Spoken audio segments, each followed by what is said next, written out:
Ibu bapak saudara terkasih dalam nama Tuhan kita Yesus, semangat pagi. Bertemu kembali di channel Rio Nando Butar-Butar dalam khotbah 5 menit aja toko 5 untuk renungan harian.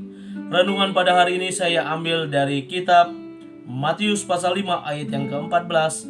Demikian kesaksian firman Tuhan. Kamu adalah terang dunia. Kota yang terletak di atas gunung tidak mungkin tersembunyi. Kita adalah terang dunia.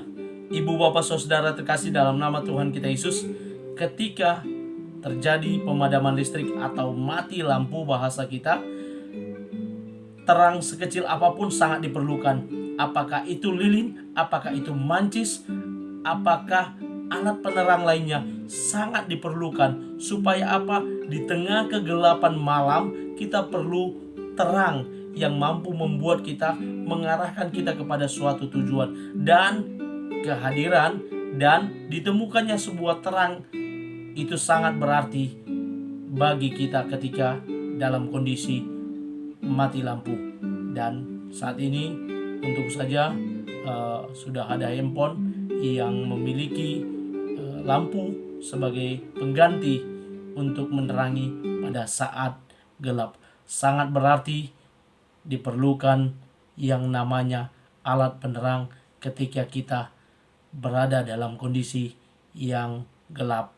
Demikian pula ibu bapak saudara terkasih, sebuah persahabatan, sebuah hubungan, sebuah pergaulan akan sangat berarti ketika kehadiran kita dinantikan oleh orang lain. Sama seperti kita memerlukan alat penerang untuk menerangi situasi atau ruangan yang gelap, demikian pula sebuah hubungan ketika kehadiran kita dirasa sangat perlu sebagai penuntun, sebagai pemimpin, sebagai pembimbing bagi orang lain, sebagai pembawa rasa nyaman bagi orang lain.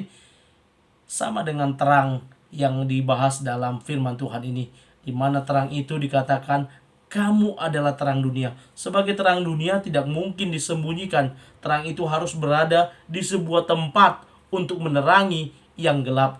Kalau di beberapa hari yang lalu saya berkhotbah tentang kealpaan dari terang, maka kegelapan terjadi. Tetapi ketika terang hadir di sebuah ruangan yang gelap sekalipun, maka terang itu akan mendominasi ruangan yang gelap, dan terjadilah terang.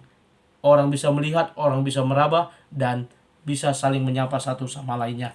Ibu bapak saudara terkasih dalam nama Tuhan kita Yesus, sebuah yang namanya terang dikatakan dalam nats ini, sebuah kota terletak di atas gunung dan tidak mungkin tersembunyi. Sebuah benda penerang juga tidak mungkin tersembunyi ketika dia sudah menerangi sebuah tempat. Apakah tempat yang kecil atau tempat yang besar, maka dominasi dari terang tersebut akan lebih nyata dan tampak pada tempat yang gelap tersebut. Karena itu sangat diperlukan yang namanya terang. Dan Tuhan Yesus berkata ketika dia menjelaskan dalam nats ini, kamu adalah garam dunia. Dia melanjutkan, orang-orang yang sudah menggarami sesamanya, menggarami komunitasnya, menggarami keluarganya, menggarami tempat di mana dia bekerja, menggarami gerejanya, maka dia juga dipanggil untuk menjadi terang. Dua hal yang sama. Garam memberikan rasa, terang memberikan keterangan atau penerangan bagi orang-orang yang bersama-sama dengan kita. Memang menjadi beban bagi kita kalau kita tidak mampu hidup sebagai anak-anak terang. Kita tidak boleh dan tidak mampu menjadi berkat. Itu juga menjadi beban tersendiri bagi kita. Karena itu firman Tuhan hari ini boleh mengingatkan kita, membawa kita kepada suatu pemahaman di mana Allah berkata bahwa kita adalah terang dunia. Sudah sepatutnya ketika berbicara tentang terang dunia, maka terang itu harus menyala, harus tampil ke permukaan.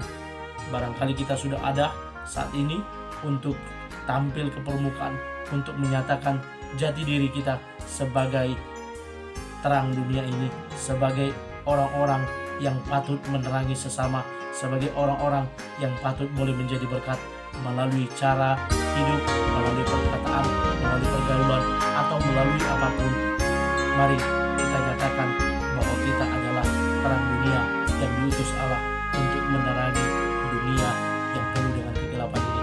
Selamat beraktivitas, Tuhan Yesus memberkati. Shalom.